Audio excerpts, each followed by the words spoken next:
Welcome to Vitality Audit. This is your host, Dr.B, Dr. Sirisha Bhandaru, and this is your place to pause and to reflect. If you're a parent and you notice that your child has dark circles under their eyes, and if they are tired always, if they're moody, if they're irritable, if they have difficulty focusing, if they're a little behind on the growth curve, and if they are a restless sleeper or if they're a light sleeper, or if they sleep in weird positions, if they sleep on their belly all the time, if they wake up in the morning and it looks like they were in a wrestling match all night long with the sheets crumpled up, your child may have obstructive sleep apnea. Obstructive sleep apnea in children is a condition where your child is waking up multiple times during the entire night. It may not be full on waking up. It could be just their brain woke them up and they tossed or turned, and then they had to go to the restroom or get a drink of water. Sometimes the children have known to have external bedwetting. As an adult, if we wake up in the middle of the night, we go and use the restroom. Some children, however, the awakening or the micro awakening is so small that they are unable to completely get out of bed and go use the restroom. So if you have a child who is like 7, 8, 9, and they're still bedwetting, it also may be an indication that your child could have obstructive sleep apnea. As an adult, like I mentioned multiple times previously, if we have had a rough night's sleep, we snack, drink coffee, maybe energy drink, maybe Coke, get up and walk around during the day, go get some sun. You could be at home or you could be at work, whatever you're doing. These are usually the coping mechanisms most of us go to, or if time permits, you get that little power nap. However, our children do not have that luxury. They have to go to school, they have to attend activities, they have to give their 100% every single day, they have to behave, they have to follow rules, they have to learn, they have to perform, and they do not get the privilege to get up and go get a sip of soda because it is unhealthy for them. They cannot get up and go get that little snack in the middle of the day because it is not allowed. They can go move around. However, the children who are moving around, bouncing because they're unable to sleep the previous night, if it's a one off, we tend to ignore it. But if it's a consistent pattern, what happens to them? They get labels: ADHD, moody, ADD, behavioral disorder, depressed, unable to focus, unable to stay on task, very intelligent, very smart, but not living up to their potential. I know they can do better, but they're not doing better. I don't know why that is happening. I don't know how I can help. What do we do as a parent? Instead of taking a step back, taking a deep breath, and seeing if there is something else, we push them harder.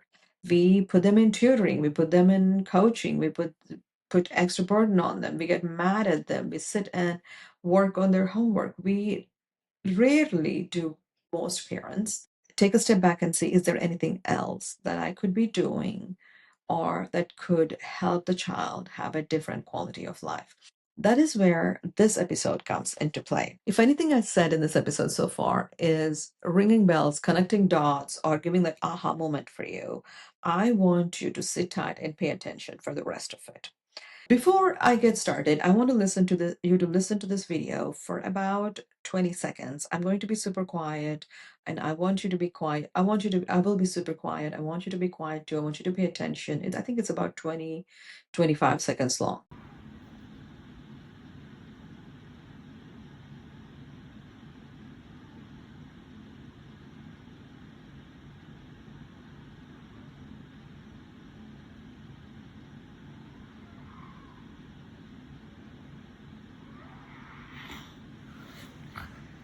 That was my child. That was my older child. He had history of 21 ear infections in 1 year.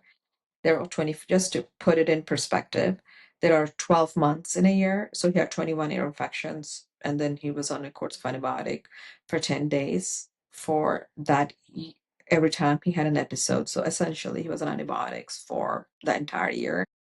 And he was diagnosed with reflux when he was a baby. It was failure to thrive.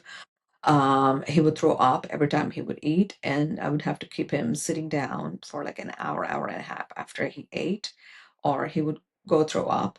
And we did every single test other than his enlarged tonsils. There was no other health issue that any physician could pinpoint. And then, like I mentioned previously and multiple times over the previous episodes, that's when I got into the rabbit hole of obstructive sleep apnea in children. The first question I get asked every single time when I bring this conversation up with my parents in my practice for their children is, why hasn't nobody told this to me so far? And my answer to that is, sleep apnea, be it for adults or children, is not something that is taught in schools. It could be medical school, it could be dental school. It is not taught in schools.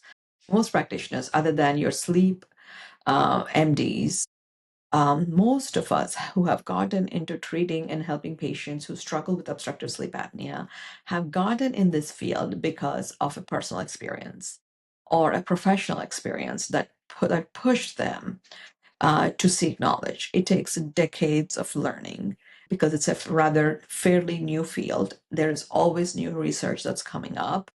And I have been fortunate to have mentors and courses available to me when I started my journey learning the sleep apnea for adults, learning about sleep apnea for adults and children, how to treat them and how to help them. That being said, there is a lot more research that needs to be done out there and a lot more newer information that is coming out as we speak. Because I think not too long ago, there was a research that was published that children and teens who struggle with undiagnosed sleep apnea, who are obese or on the higher end of the weight scale, are more prone to have Alzheimer's when they're much older, and also more prone to have propensity for substance abuse even as late teens and young adults, because that's their only way to cope. And that being said, this is where we are, and we're going to start today. That is my answer for most parents who ask me, why hasn't anybody told them about this so far?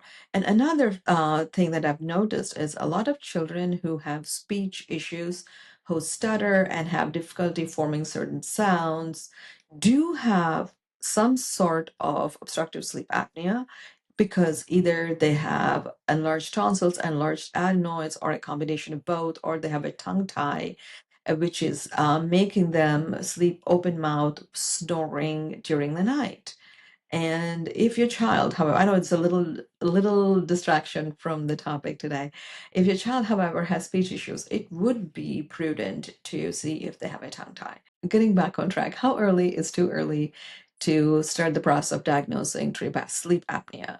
I have treated children as early as 5 for expansions to make their mouth bigger for obstructive sleep apnea diagnosis. And I think the oldest child we were treating was 17. I know they're young adult, but that's how the oldest child that I'm currently working with. How can you, as a parent, start the ball rolling in possible diagnosis or screening or ruling out if obstructive sleep apnea is what is affecting the quality of life for your child and, as a result, for your family? First things first, the easiest thing to do is make a 5-minute video. You don't need to have, if you can make a video, that's great. Or if you can do an audio recording, like we've listened to a few minutes ago in this episode, that would help. Bring it to your doctor, bring it to your dentist, and who knows how to diagnose sleep apnea. Bring it to them and have them listen to it. And that is the first step that I tell most of my parents who are in the practice to do it for their children. So we can get started, we can get the ball rolling. However, this is not diagnosis. The textbook diagnosis for children who are to be diagnosed with obstructive sleep apnea is a lab sleep test,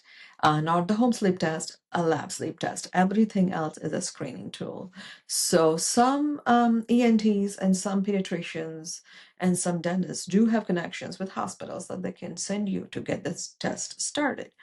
And now let's assume that you have a child who is positive for obstructive sleep apnea, or they're negative because the guidelines and the textbook scoring did not diagnose them. However, they're checklisting all the boxes, the dark circles, the behavioral issues, the mood issues, the allergies, recurrent tonsils, bedwetting, or majority of them. If your child is checking all these boxes, there is always an option to get treated. If they have them do a CBCT, how early is too early to get the process started? Like I mentioned, my first patient was 5, and for all our audiences who are watching this video on the video version of the podcast, you can see that the teeth on this young person have not even come into their mouth yet. They had all the signs and symptoms, and we started expansion. We started this treatment plan for tonsils, adenoids, expansion, myofunctional therapy by the time the permanent teeth came in. And we can see that that's a significant amount of growth and improvement. Is it complete at this point? Maybe, maybe not. We will reevaluate again when they are a teen and see if they need final round of braces for cosmetic purposes. But the expansion, dental expansion with the myofunctional therapy, with ENT help, with allergies, changed their quality of life. And it took a year, year and a half. And now this young person is thriving. First thing, I'm going to give you a checklist today to how to help your child if you're suspecting obstructive sleep apnea. First things first, make that video. If you see your child, not when they're sick or congested, but if it's a consistent pattern that they are tossing and turning all night long, the sheets are crumpled up, and they have enlarged, they're struggling with frequent allergies, even though it is not your high pollen season, make a 5-minute video, make a 10-minute video, bring it to your dentist who knows how to help your patient who is suffering from obstructive sleep apnea. Take it to your pediatrician, take it to your ENT, and let's get the ball rolling. Say one of them is able to help you. What would my recommendation be is what I would ask. First things, evaluate for tonsils and adenoids. See if they are enlarged. Tonsil and adenoid removal is usually the first step if they're super enlarged and causing over 70% of the obstruction in the airway. However, there are new lasers nowadays that will help shrink the tonsils. So that might help get over the hump and do the expansion, do the myofunctional therapy, and possibly a tongue tie release, possibly an osteopath appointment, and go back and re-eval again to see if the quality of sleep has increased and if the tonsils and adenoids have stayed small, or if they need to do another round of sleep test, or if your video journal of their sleep quality or your audio journal of their sleep quality is about the same or it has improved. I know it's a lot of information. I know it might be overwhelming for a lot of parents out there, but thank you for listening to this episode. If you believe it helped you, or if you know someone who the episode can help and improve the quality of their life and their child's life, please share it with them. Until next time, I'm Dr. B, your host, Dr. Sirisha Bhandaru, and this is Vitality Audit.